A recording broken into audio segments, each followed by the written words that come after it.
today we have with us Paul Ratcliffe, the CEO of the BMC. And Paul, when we first arranged to do this interview, it was actually maybe even a month ago now. And the idea was that we were going to give you the platform to introduce yourself, talk a bit about your background, and maybe how those first few weeks of the BMC had been and what your plans were for the weeks ahead.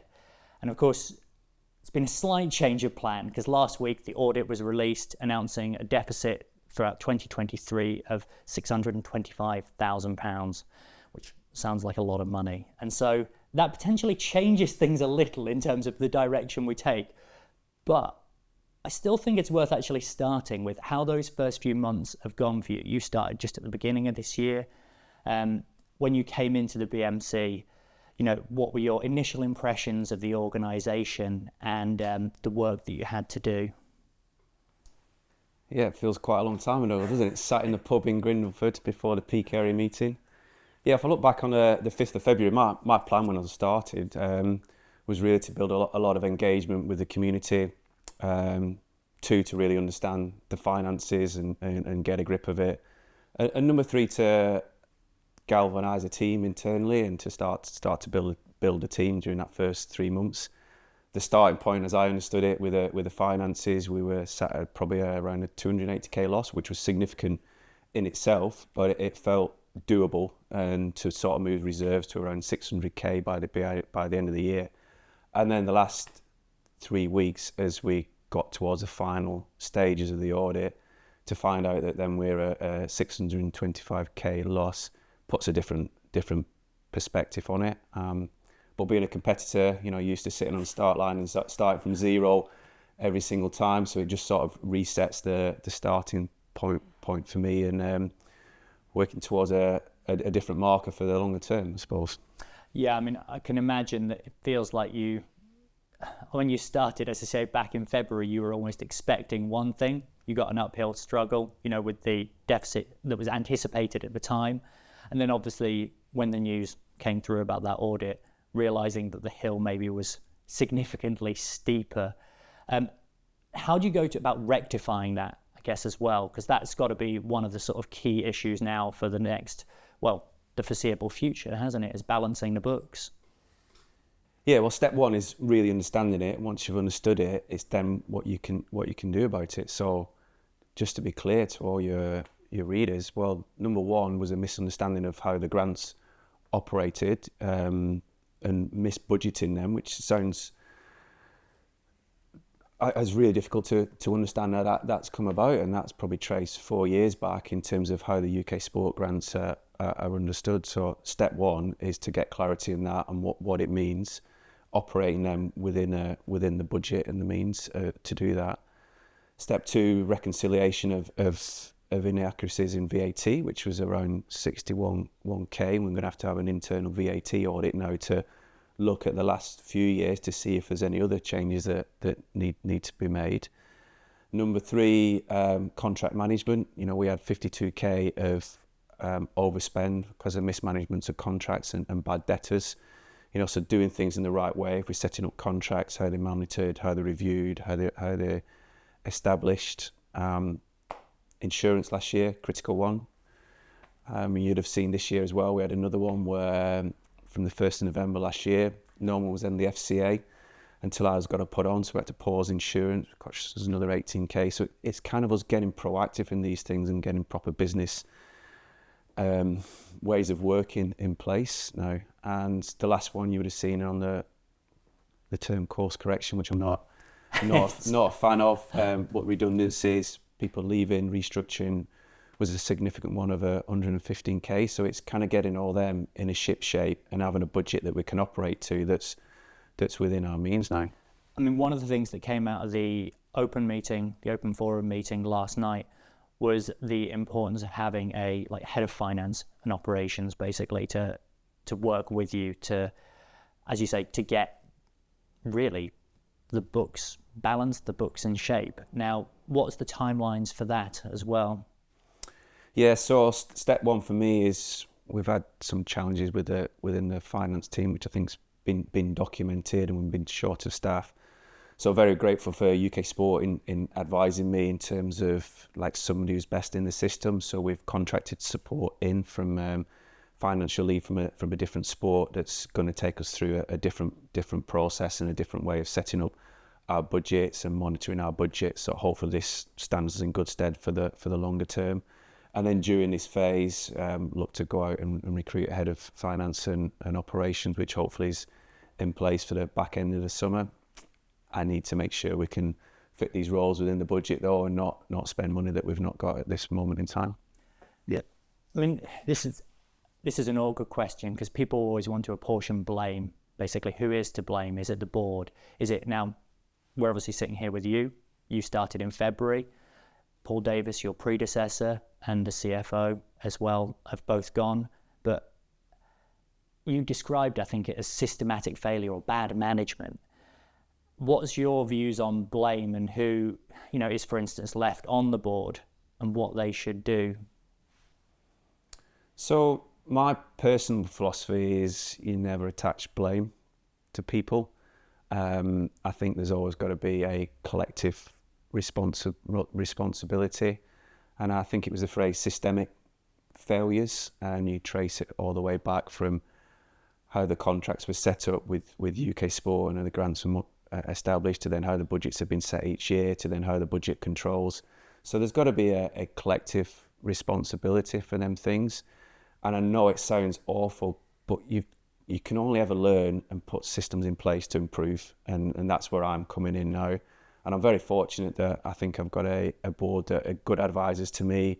It's a collective approach. They're good sounding boards, and they want to make a difference, and they want to make a change from here on, as they've been trying to do over the last 12, 18 months as well. One of the perceived areas of overspend, I think this is also rooted in reality, is on GB climbing. Could you tell a bit about how that team has maybe swelled in recent years and what measures have been taken in place to, rein that back in? Yeah, I think first of all, I'm fortunate to work with some brilliant staff and brilliant coaches in GB climbing, and I think we're in a position where actually performances can grow and the system can grow. I think looking back, it perhaps grew a little bit too quickly, and in a budget that wasn't there to sustain the amount of staff and the performance centre Unit E. And you'd seen publicly, we had 4.6 roles that have left since the end of 2023, and the Unit E performance centre, and that gives you an indication that we were probably running at circa 200k over the budget. So very difficult situation. So my first step is to get the grants in line, to reduce the impact on membership money coming in, and we have to operate within our means within the grant. And that's meant difficult decisions for athletes, for coaches, in terms of what we can do and what we can't do. So you've come from a canoeing background, and you were head of performance at British Canoeing. Now, British Canoeing is different from the BMC in many ways, but one of them is that stemmed from a sort of supporting athletes perspective and later moved into access, whereas the BMC is sort of rooted within access, but has obviously relatively recently come into the competition side of things. What are the differences between the two organisations from your experience in that regard? Yeah, well, British Canoeing started in 1936. It was set up for competition to go Olympic Games, and it's carried on that tradition, but it's moved into the access participation, whereas the BMC started as a representative body in 1944, and it's grown into this competition phase. So I think the both are probably crossing over, but you have to learn to move with the times and deal with a modern way, I think, of doing things. So British Canoeing is probably grappling with a reduction in members of competition pathway, whereas we're looking at how we expand and grow that side of things as an entry into the sports that we love. And it doesn't mean if someone's coming into the competition side that they don't go and enjoy a lifelong love of climbing. So I think for me, them two crossovers where everybody's loving what they do and enjoying what we do, and as an organisation, I think we've got a huge role to to play in amplifying all the different strategies and parts and parcel of what is the broad church of the BMC. We've probably just not quite found the way of handling that yet within the BMC, but I hope over the longer term that we could be much better for GB Climb being part of it and better together. Something else that was raised in the open forum last night was about any knock-on effects to athletes as well as a result of the decrease in staff or spending within GB climbing. Have you got anything to say to reassure to those, either athletes or parents of athletes, with regards to that? I think the funding territory is always really tough, and we're probably not the only sport that would receive reductions in funding this year across. So my take is we can only be honest and open, and I think it's better to say what we can do rather than say something that we think we can do but we can't. So I think as long as we always start from that basis with athletes and coaches, then that's the way we need to operate. And I'm also a fan that no matter what, we have an earn everything philosophy. And when I talk about that, I mean you've still got to put yourselves on the start line, bottom of the climb, and go and earn your route into an event, through selection, into the teams. And so that's a fundamental basis. And I think if we can add value then with training camps, with the competitions, within the coaches, then to the best of our ability, that's the starting point. So for me, it's trying to do the basics really well with good quality coaching, good camps, but not say what we can't do. Because the last thing I want to do now is spend members' money in an area that BMC have backed hugely, but we can't do to this extent that we've got. It's a more social question, Paul, but ahead of the Olympics later this year, you, former Olympian as well, Erin McNeice coming third, getting bronze in the Olympic qualifying series just last weekend. What are your thoughts ahead of Paris 2024? Well, I think full credit to all the community coaches, all our coaches and staff for trying to galvanise and move a team forward, because we've got all the challenges they've got going on behind the scenes. But for the young athletes, we don't want any of this to impact them. And so some of the results that we've seen, I think it's incredible. So with Hamish and Aaron recently, we don't want to put any pressure on them. I just want to go and do the best at the next OQS. We've also got Molly that's pretty close as well. I just want to back them all the way and support the best of our ability, and hopefully they can go and do the business for us. And how do you find, again, we're talking about the Olympics on one hand, and then we talk about, say, access, or we talk about clubs. I think the phrase you used within the open meeting was that we all lean in a bit. How do you keep all of those differing parties happy when they have such different sets of needs as well? Well, first step for me has been listening and understanding all them things. So I was with the climbing club yesterday, and it's, okay, you could do these things better for us in this sort of way. So I think capturing all them things, and me over this next 3 to 6 months is moving it into areas that we can do better within the resources that we've obviously got. So that's been the first step for me, is just making sure we're listening, we're taking feedback on board, and then take some actions to move these things in a different place. But with any strategy, some things get amplified or dialed up a bit more than others. And perhaps what we don't shout about enough is our work in some of the areas that we know members want to see. So access, we're stronger in that area. We're doing more this year. We strengthened the team, but we can do better in shouting about them areas. And we're also incredibly grateful for the support that we get from members in donating into ACT. We had bad news last week, but we had donations come into our climate project because of some of that, and that enables us to do more work. Some of our partners from Sport England are recognising that as well, and we've got Chris Bulbin paying us a visit with Moors for the Future in 16th of July to showcase some of the good work that we are doing. So I think it's about getting that right and us getting our publicity and marketing right around it. And in terms of membership, what's the direction of travel at the moment? Is it in upwards direction, downwards direction, or is it sort of plateauing? So in terms of clubs, we're growing. I think we're up probably around 336, and then in terms of individual members, we're probably down around 800 on the year so far. But for me, given the climate we've been operating in and some of the cultural issues we have, I think we're pretty stable. And compared to a few other sports that have lost more members, given the cost of living crisis, so I think our first job is to actually take care of the members that we've got better. And what would you say as well to those who've maybe, either cancelled or at least put on hold their membership for the time being? What would you say to them to bring them back into the organisation? Well, for me, the ones that have cancelled, so we've had so many emails even over the last week that have either positive ones or negative cancelling. We're following up with each one of them individually. So our head of membership, Aaron, has been with us 20 years. What we're doing is the personal touch, the customer service, right? Finding out why, talking about the good stuff that we're doing, giving them a door back in. So no matter what, treating them as people first philosophy, putting members at the heart is the way I want to operate. So that's the way we go about it in a personal way. And I remember when we first met, again, back in a pub in Grindleford, we talked a little bit about, as I saw it, the two issues that you faced, the financial, and we've gone into detail on that, but communication was the other. And I think that approach you've just described of sending more personal, contact, more personal correspondence is key. I thought that the open letter you sent shortly after the audit results were announced again was another part of that.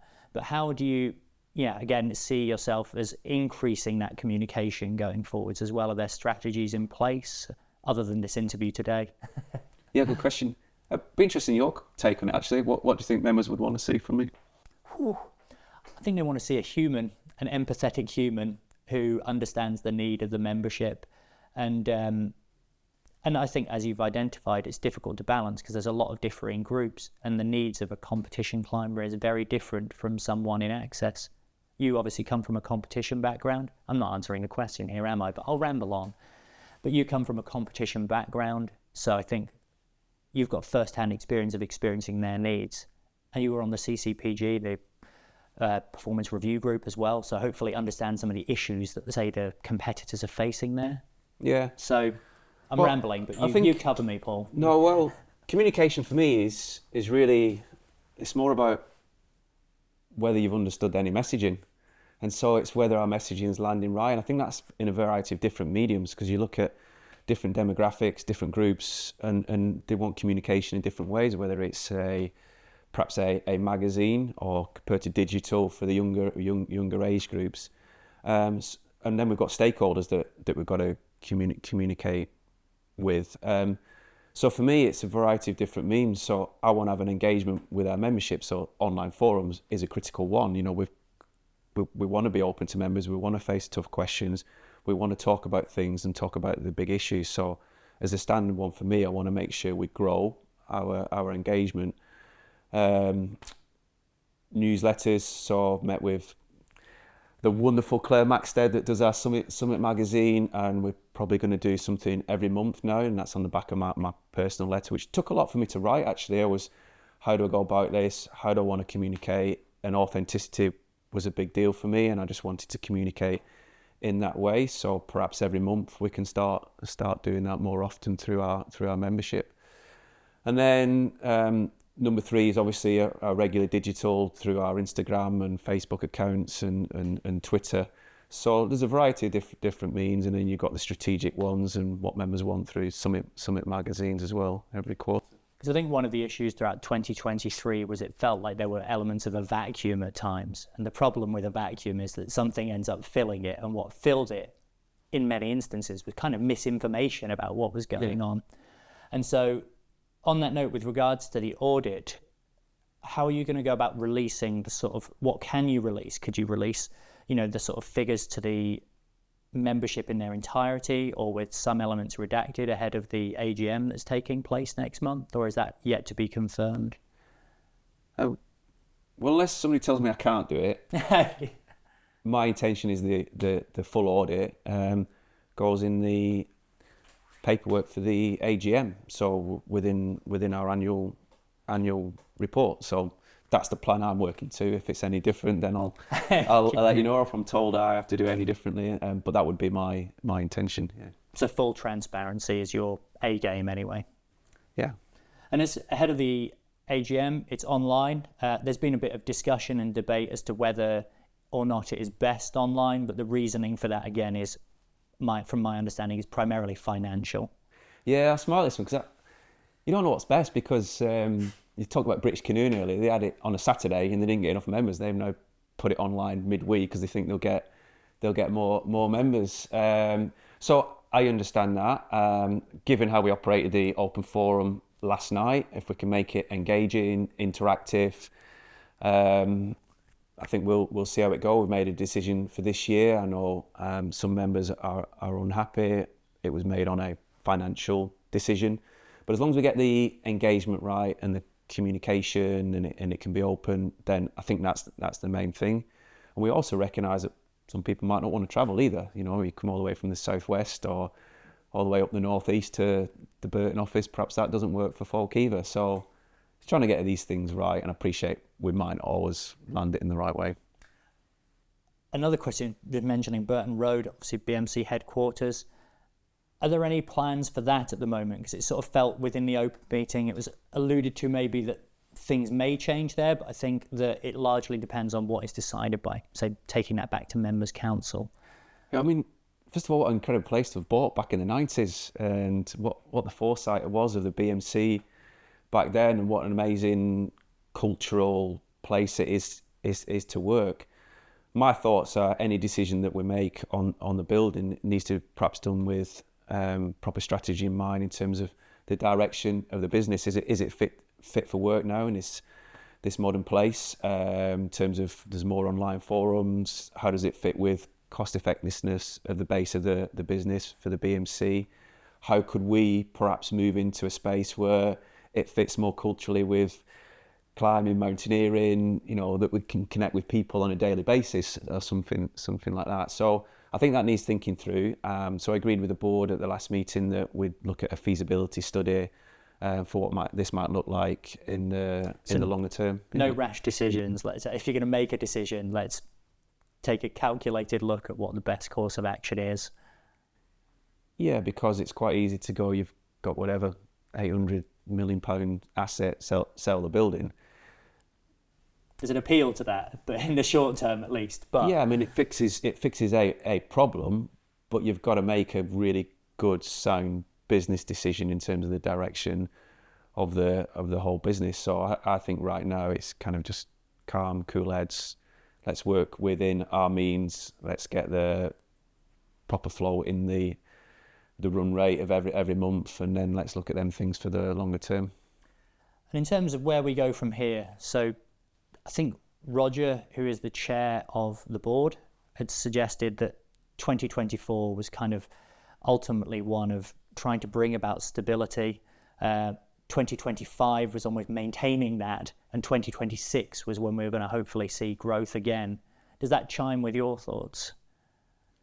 Yeah, I mean, who knows? I think first step is to get stability and get the business operating in a way that's within its means. So we're not setting ambitious targets that we're unrealistic. And for me, I think culture's the way in.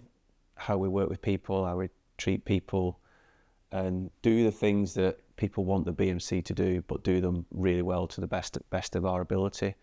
And I think then setting about growth plans, my take is we need a strategy that people have got engage with. And I think we need to go through a series of engagement sessions to reset on a new strategy for the longer term.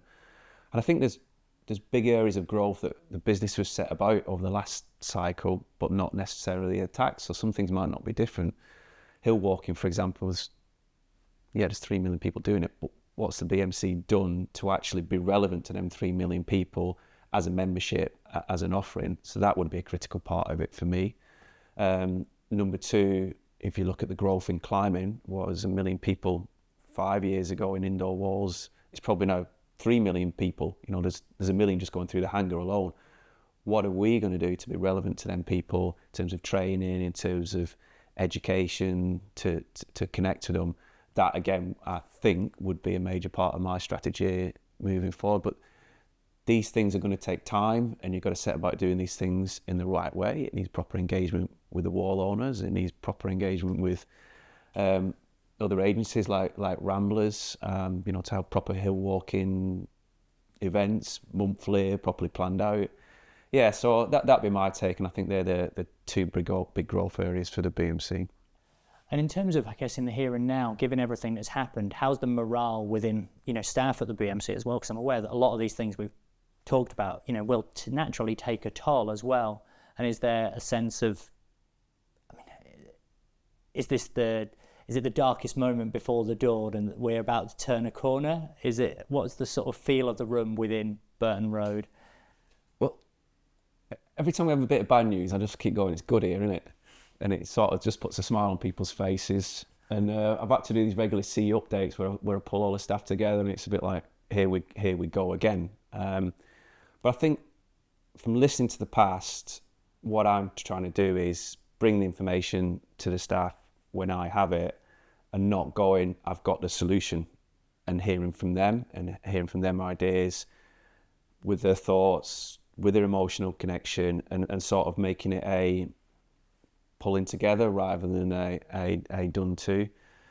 And I recognise there are vulnerabilities, there are worries, but my view is it's only people that get you through these problems. So the better I can use the talent and expertise of the staff, and we all do the basics to the best of our ability, keep doing them brilliantly well, I think it's them sort of things that will start to pull us through. And to finish on a sort of final note, a positive note, we've mentioned the Olympics as something exciting that's happening throughout 2024. What else? Have you got like 2 or 3 things that you're really excited to see happen throughout the year ahead from a BMC perspective? Yeah, I've got a holiday with my family, July, and if I don't go on that, I'm probably going to get a divorce. And my wife and daughter says, if you don't mention me in this one, because you've not been online for us yet. So yeah, I've got a wonderful wife and a wonderful daughter. So for me, I've got to look after me. So I have a kind of a target every year. I'd love to get back to doing a 10K in under 45 minutes by the end of the year. Want to get out in the mountains, so I've got a week in Scotland, so I'm at 62 man rolls. I want to get to 70 by the end of the year. So a bit selfishly, there are a couple of aims that I'm going to take to make sure I'm looking after me so I can look after this organisation the best of my ability. That's good. And anything from an organisational perspective as well, other things that are in, as I say, aside from Olympics, because obviously that's a biggie from a GB climbing perspective, but anything else from a BMC perspective as well? We have some wonderful events that we're supporting this year. We've got Climb Out coming up this weekend. We've got Wanderers of Colour, for example. We've got the Olympic Games, which it hopefully is going to be a big showcase for the sport and accelerate more youngsters getting into the sport. We've got the BBCs and the Leeds coming up. And at the end of the year, we'll be at Kendal obviously for the big event there, but what I would love to do is get to the end of the year and perhaps have a celebration of 80 years of the BMC. So maybe I can work with our partners at Plaza Brennan, put on a bit of a party for everybody, and coming together and doing all the wonderful activities that the BMC's part of. But I hope we can get to the end of the year where we strengthen our relationships with partners all the way around. So I think people like John Cousins at Mountain Training and Guy, they're a wonderful arm of the BMC, pulling together with them, ABC, NICAS. I think the collectivity, I hope that we strengthen partnerships throughout the whole of anybody connected within the BMC. So financial stability and basically strengthening those partnerships. If we get to that point by the time that 2025 is around, I think the membership will feel very happy indeed. Yeah. Well, thanks for joining us, Paul. Really appreciate your time. And let's do this again sometime. It'd be good to get more regular updates. Thank you. Do it outdoors next time. Yeah.